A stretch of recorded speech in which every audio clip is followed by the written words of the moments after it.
The word meditation, it's a bit a complex topic because we try to grab meditation intellectually. So we try to understand what meditation means by doing some kind of exercises that unfortunately we call them, I'm gonna do some meditation, so I'm gonna do some exercises and I'm gonna meditate. In reality, meditation, it's a state of consciousness. It's a state that it's a particular psychological and physical state that happens naturally. Of course, we can do something about it to get into this experience, but it's not something that we can program to have. So I'll try to explain it better. We can see it and do some kind of conscious practice, all these kind of things, but the real meaning of meditation comes down when all the concept and all the practice, they will even go. In fact, meditation is not something that we do. We sit there, we're gonna say, I'm gonna do meditation today. Well, let's say that it's probably more correct to say, I'm gonna do some exercises that will try to facilitate that state of the mind and of the body. So we're not talking here about meditation as a system of belief, but we're talking about as a particular state of mind and body that happens naturally when certain conditions happen. Of course, if you have been looking for this all your life, the chances that this state will kick in your experience, they are higher, of course, but for sure it's not something that we can program. We can help and facilitate with certain practices. We can do certain exercises during our day. There are certain exercises, even the Nei Qi Gong path, to help people to get into this state. But ultimately, it's something that happens naturally. So, meditation, let's call it like this, the meditative state, is probably the goal of many spiritual practices. But we really need to understand what we're talking about. We're not talking about exercises. We're talking about a particular state that naturally happens when we are in a certain way, with our mind and with our body. That state, it's not easy to be described, and for sure there is lots of misconception about it, but what we can say today, it's actually what it's not. For sure, it's not clinging into ideas, because when you meditate, people say, I cannot meditate because I try to meditate. This is common. I try to meditate, but then my mind is full. I have thoughts and things coming, and people expect meditation to be a state of no thoughts. Well, it's not true, because we are alive. So we are human beings, and thinking is part of the process of being alive. But there is a change. Usually in our daily life, we constantly follow that voice in our head. So we constantly have one stream, one attention placed on the filter, which is actually the filter, the thinking filter.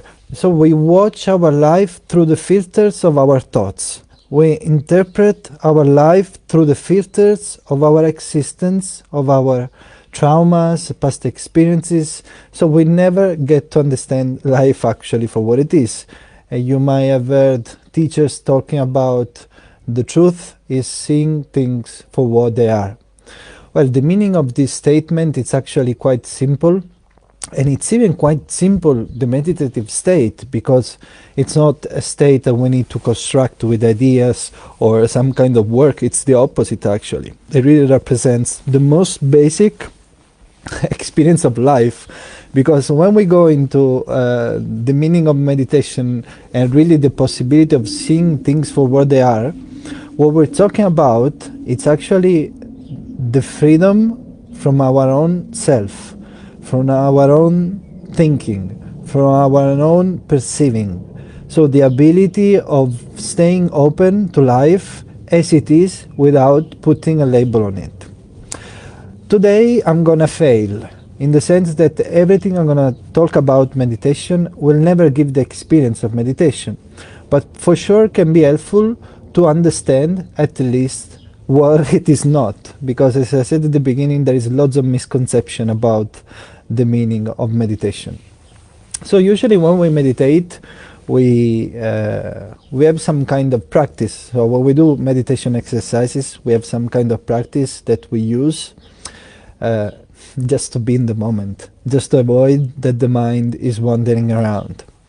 And ultimately, when we really start to dig more into ourselves, what we notice is that our ability of being present and being aware of more processes become more relevant, become stronger. And now I want to make you this little observation. Let's think about this. We perceive internal things, such as thoughts, emotions, body sensations, and we have external things happening, right? So perceptions. Sometimes in the meditation field we talk about the disappearance of the ego, the disappearance of the individuality. What it is really this thing? Well, when we start to perceive our internal perceptions, so thoughts, emotions, physical sensations, and external perceptions like such as the bird, the sun going down, all these kind of things, as one big thing, so not making a separation between you, your internal things, and the external thing, then we start to approach the actual meaning of meditation, that we can even call it enlightenment. Enlightenment basically means to be here with no concept, fully aware of the now, free of the psychological mind, free of the thinking, free of the identification with yourself, free from any kind of label. Anything that we perceive is temporary, right? Thoughts, external perceptions, emotions, physical sensation, right? But there is one thing that is always present. Let's try to go into this together, okay? I have one attention, let's say. Even the word one is a bit misleading, but I have the attention that allows me to be able to perceive those things. So external things, external perceptions, thinking, emotions, physical perception in the body. So I'm aware of them. There is something that is aware of them, okay? Now let's go back in time. Let's think when you and I, we were a child. We had certain life circumstances, we had certain thoughts, certain emotions, certain perceptions, but still there was something who was aware of those things. If you really investigate, the nature of this attention doesn't change, doesn't have any kind of sex, doesn't have any kind of physical location, doesn't have any kind of quality, right? The same attention that was present when we were young, it's present now, even though everything around us, the body is bigger, the mind has different problems, different things to deal with, the same attention is still there. So it's something so simple and so constant in our experience that unfortunately get confused with the temporary nature of things. I will try to explain this concept better. The ability of perceiving, the ability of being able to perceive your thoughts, your emotions, your physical sensations, external perceptions, this ability is there all the time. But what happens is that we get confused with the content of perceptions. So, to make it practical, I'm here, I'm aware of my thinking, I'm aware of the external stuff, I'm aware I'm sitting on the chair. All of a sudden, I start to think, and I start to pay so much attention to the thinking that I believe all those stuff, although they are not real most of the time. They are projected in the future, they are fears, they are projected in the past, on the identity. But from the ability of being able to observe and being present, this kind of infinite perception, infinite thing that we cannot really define, get confused into the content of what it is perceiving. So it's like going and watch a movie, right? And there is a screen, and there is the movie projected on the screen, and you watch the screen, and at some point you think that those things are real. But in reality, only the screen is real.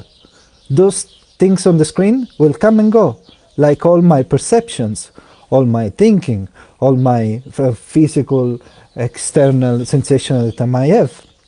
So this is how something that it is infinite, not definable, get confused into the identity, into this thing that we call I. And from there, ignorance takes place. There is me and the world. So this ability of pure perception, not related to something specifically, only the ability of perceiving, get confused into I am this and there is a world outside me. Before I told you, if we manage to look at ourselves, observe ourselves throughout the whole day, we can do this at any time really, and we become aware of our own thinking, inner talk, physical sensations, emotions, external things, and we are able to see them without putting a label on them. We can just be present. Before we think, I think, and there is a thought coming in the air. The thought is going to vanish if we don't give too much attention to it. Okay? You might argue, well, but how are you going to function in life if you you observe things? Well, my answer, you're going to function even better, because you will have the possibility of choosing things. So usually, I know it's quite a complicated topic today, but really I wanted to give some perception on this because it's helpful for the Nei Qi Gong practitioner, but for people in general. It can really change life if we get to this point. Usually there is a lot happening in our life, especially right now with the coronavirus and the fears and the economical problem and all the tension in the air, right? We forget that these things are temporary.